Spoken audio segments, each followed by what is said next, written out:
I will take you out from among the nations, and gather you out of all countries, and will bring you into your own land.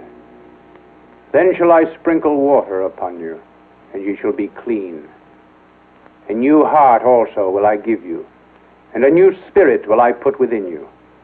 And I will take away the stony heart out of your flesh, and I will give you a heart of flesh. And I will put my spirit within you, and cause you to walk in my statutes. And ye shall keep my commandments and do them. And ye shall dwell in the land which I gave to your fathers. And ye shall be my people, and I will be your God.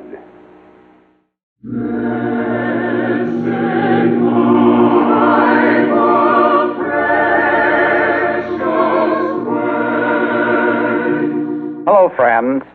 We want to share with you at this time some of the good things of the Bible, particularly some of its prophecies relating to our time and the wonderful manner in which they are being fulfilled.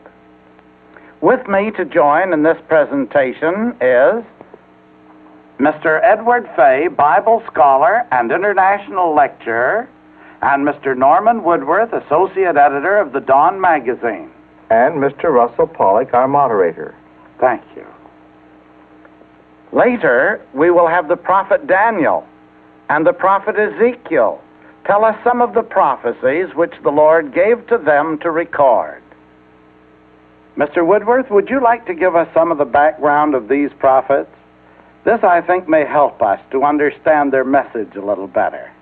Well, Daniel was one of the Hebrews who was taken captive to Babylon by King Nebuchadnezzar. He was a young man at the time. He found favor with the king and was exalted to be what we would call today the prime minister. However, he was true to the God of Israel and was used greatly by him as a prophet. And Ezekiel, how does he enter into the picture? Well, Ezekiel was also a captive Hebrew in Babylon, taken there before the general captivity began. In fact, this seems also to have been true of Daniel. Ezekiel did his prophesying in Babylon, and I think we can be reasonably sure that he and Daniel would, when opportunity permitted, get together to discuss the things pertaining to their God, things which were of mutual interest to them. That seems reasonable. Add briefly what were some of Daniel's prophecies. Well, the first one of record is found in the 2nd chapter of his book. It was given in connection with his interpretation of King Nebuchadnezzar's dream, in which he saw a human-like image with a head of gold, breast and arms of silver, thighs of brass, legs of iron, and feet and toes of iron and clay mixed. In this dream, the king saw a stone cut out of the mountain without hands. The stone smote the image on its feet, causing it to fall to the ground. It was ground to powder, and the wind blew it away. What was Daniel's interpretation of this unusual dream? Well, Daniel explained that the gold, the silver, the brass, and the iron of the image represented 4 kingdoms or empires, beginning with Babylon, followed by Medo-Persia and Greece, and the last being Rome. The feet, and particularly the toes of the image, foreshadowed the division of the Roman Empire, and some of these divisions continue to exist even to our day. That stone that smote the image on its feet, Daniel explained, foreshadowed the kingdom of God, which in these last days would destroy the Gentile rulership in the earth and then become a worldwide government. And it is interesting to note that Daniel's prophecy concerning the 4 great empires of Babylon, Medo-Persia, Greece, and Rome was accurately fulfilled. So was his prophecy concerning the divisions of the Roman Empire. That stone which smote the image on its feet grew until it became a great mountain which filled the whole earth. And we can be sure that this part of the prophecy will also be fulfilled. Christ's kingdom will fill the earth, and we are even now living in the time when we can expect a speedy fulfillment of this part of Daniel's prophecy. Well, I can see that the historical accuracy with which this prophecy of Daniel's has been fulfilled should give us confidence in his other prophecies. And what about Ezekiel? Well, Russell, the book of Ezekiel contains many prophecies of interest to us at the present time. He prophesied at length concerning the return of the Jews to Palestine in these latter days and their reestablishment of the land of promise. The fact that we see these prophecies being fulfilled at the same time that Daniel's prophecy is also reaching a fulfillment is additional proof that both these prophets were used by the Lord to foretell events in the outworking of his plan. That certainly seems to be true. And I suggest that we now listen to Daniel and Ezekiel as they discuss points of mutual interest as captive Hebrews in the land of the Chaldeans, or Babylon. Yes, Daniel, I was made happy to learn that you had found favor with the king Nebuchadnezzar, that you had been given such a high position of trust in his kingdom. It seems to me that now you're in a position to do much for our people in their unhappy lot as captives in a strange land. That is true, Ezekiel. But there's nothing I can do about shortening the period of their exile.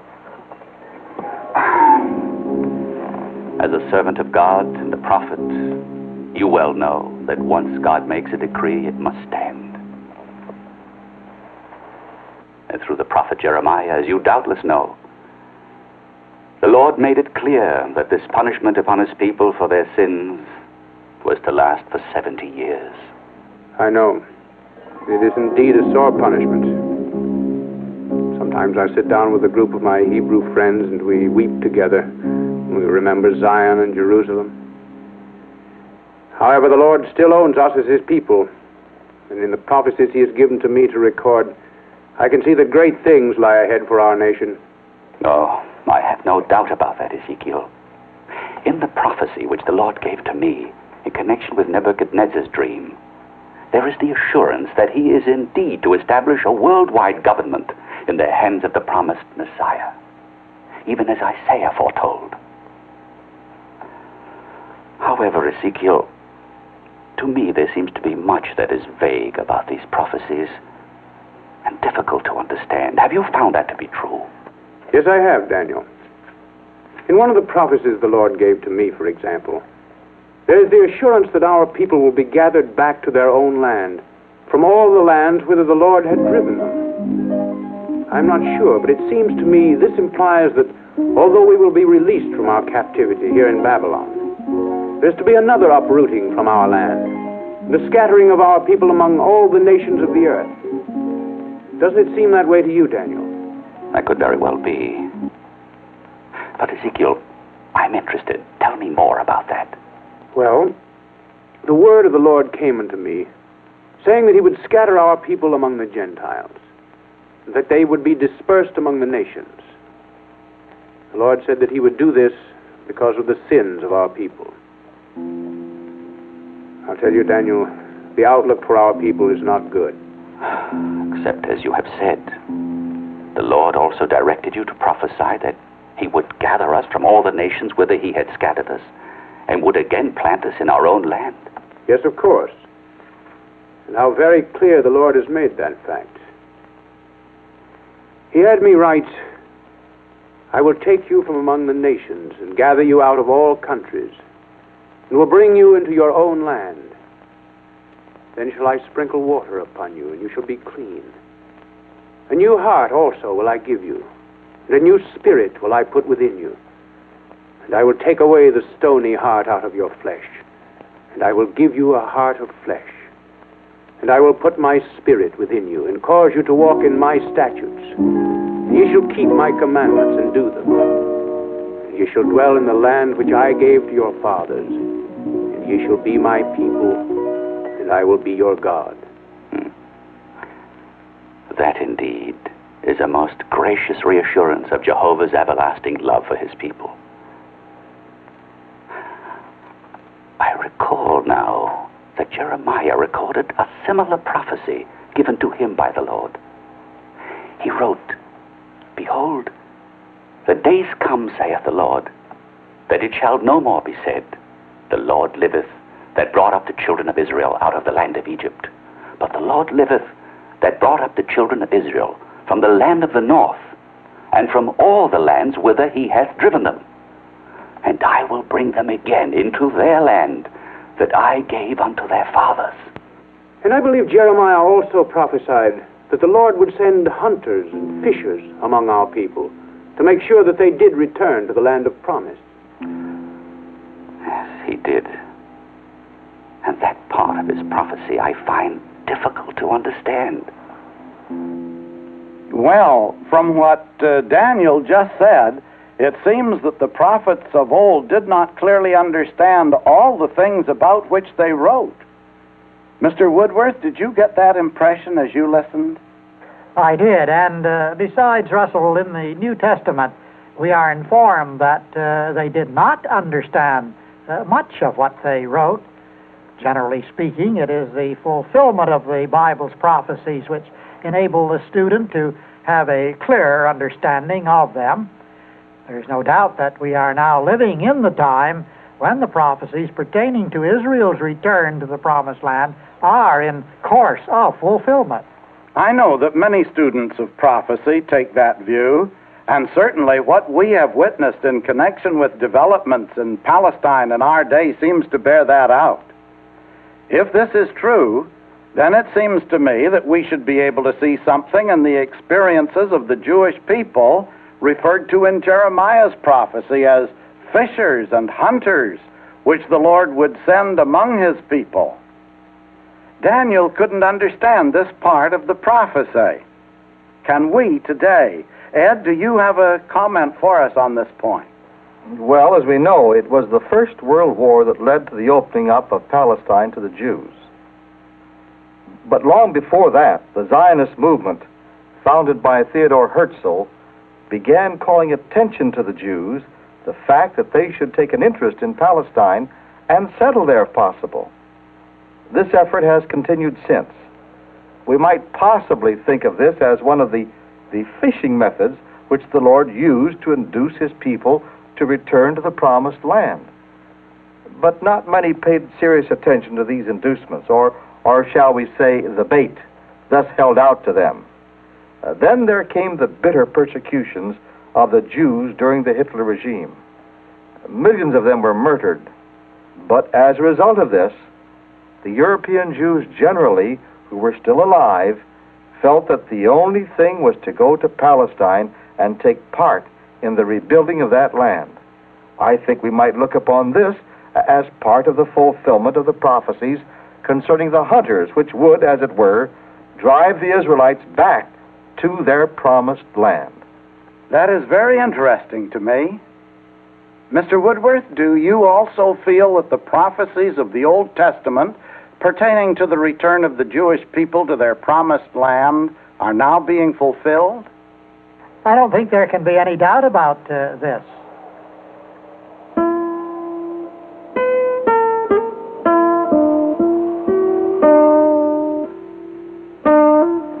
For centuries, much of the land of Israel was a desert waste, as shown here by this section of the Negev desert.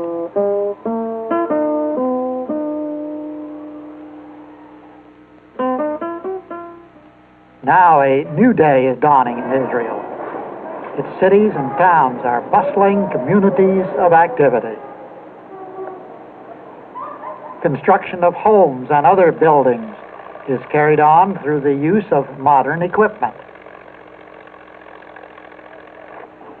Haifa is Israel's largest seaport city, and daily becoming more modern. From here, Israeli ships sail to all parts of the world.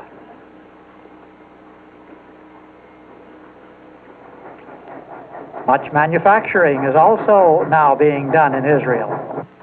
Here we see the making of huge water pipes.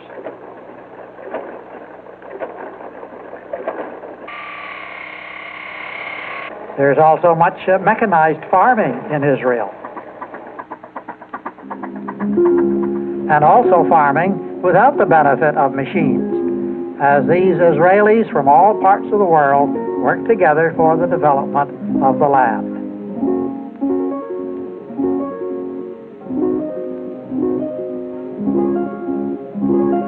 Modern schools are now in effective operation in the ancient Holy Land.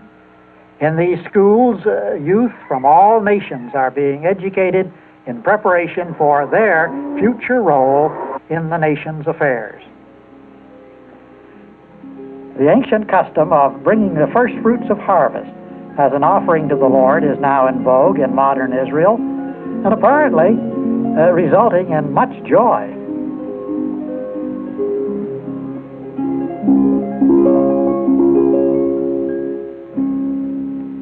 Yes, that is convincing. Surely we are living in a wonderful time in the world's history, a time without doubt when the hand of God is manifest in the affairs of men and when the prophecies of His Word are being fulfilled.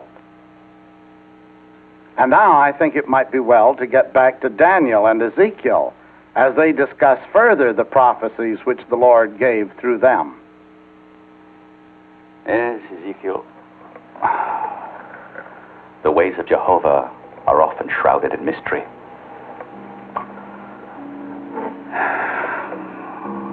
We have the assurance, of course, that nothing can interfere with the outworking of His purposes.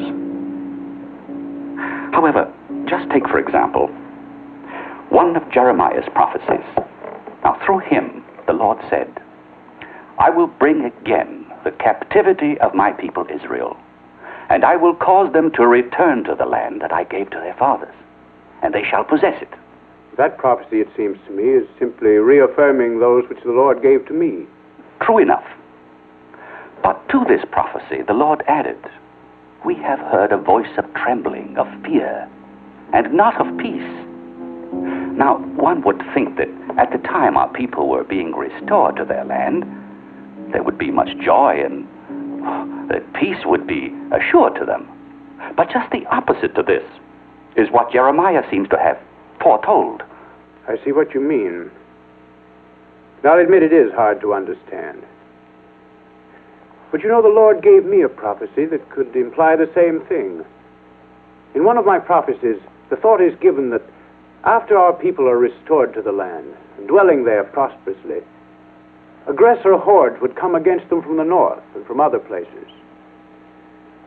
True, the prophecy gives assurance that the Lord will protect our people in this time of crisis. But still, I can see that much fear will be engendered in the hearts of our people.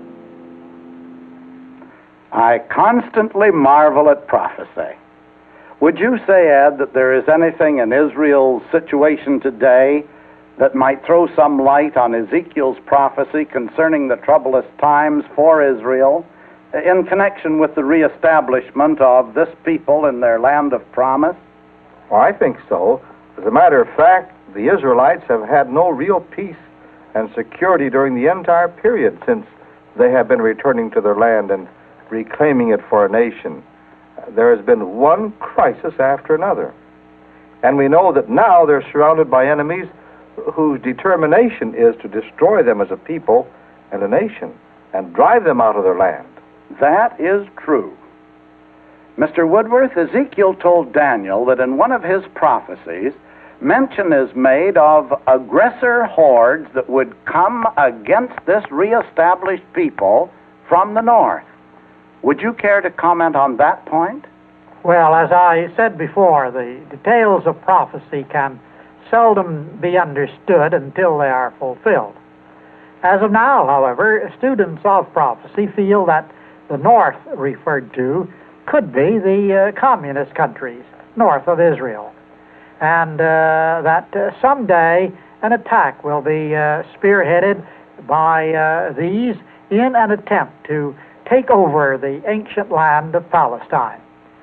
We can see the possibility of something like this developing, but it is best not to attempt to be prophets ourselves, but simply to wait until the actual events determine just what the Bible really does mean. That, I think, is a reasonable and proper attitude. And now, Let us get back again to Daniel and Ezekiel as they continue to discuss their respective prophecies. Just as you say, Daniel, many of the Lord's prophecies which we are asked to record are indeed difficult to understand. Of course, when the Lord informs us that he will scatter our people and make them captives among all nations, and then promises to restore them to their own land, that is understandable. But in one of the prophecies which the Lord gave to me with respect to the Israelites, while he speaks of releasing them from their captivity, he also states that at the same time he will release the people of Sodom from their captivity. That is strange.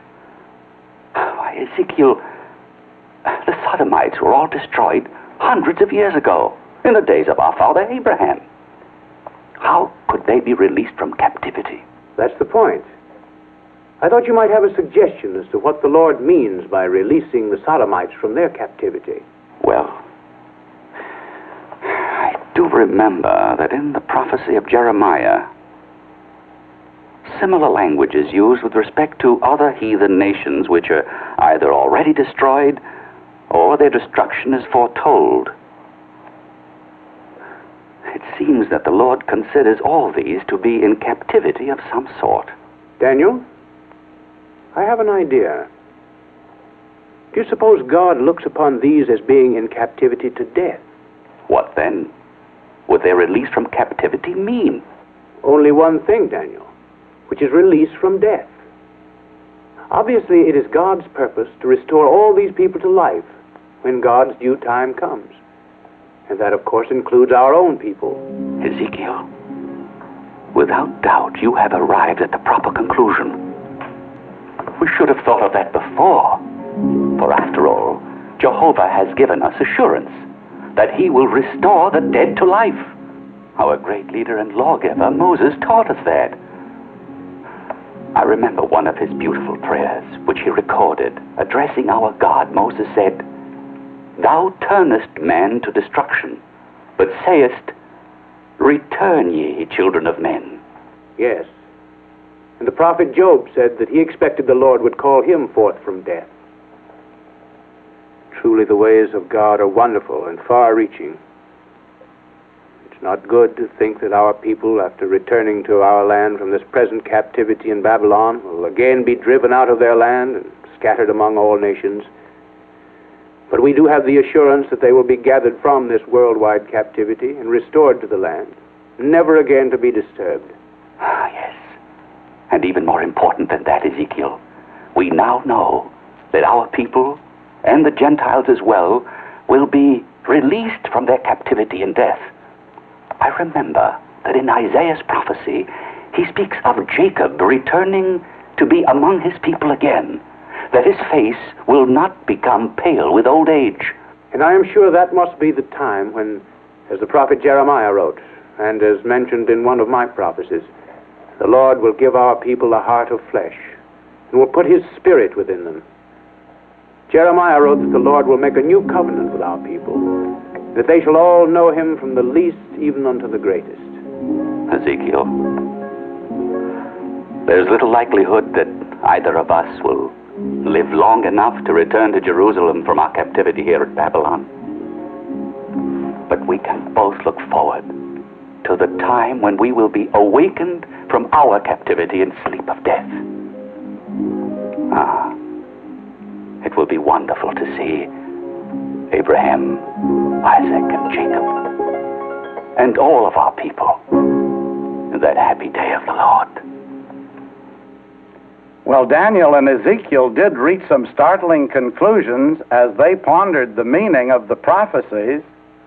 Ed, do you think that they were justified in the assumption that they were to be raised from the dead in the Lord's due time? Russell, that was not an assumption. It was a correct conclusion. The hope of the resurrection of the dead is firmly based upon the Word of God. This feature of God's plan for his human creatures is set forth both in the Old and New Testaments. The word resurrection is not used in the Old Testament, but the idea is set forth in various other ways. As Daniel and Ezekiel decided, those in death are likened to prisoners, and these prisoners of death are to be released according to God's promises. Later in Daniel's experience, the Lord told him that those who sleep in the dust of the earth shall awake. And in the New Testament, Russell, it is revealed that the resurrection of the dead is to come as the logical result of the death and resurrection of Jesus, the world's Redeemer. Paul wrote that as in Adam all die, even so in Christ shall all be made alive. Besides, the hope of the resurrection is definitely associated with the restoration of Israel at this end of the age. Speaking of their restoration, Paul wrote, "What shall the receiving of them be but life from the dead?" Very good. Ed, do you have anything to add to that? Well, only that we're living in a most wonderful time of human experience.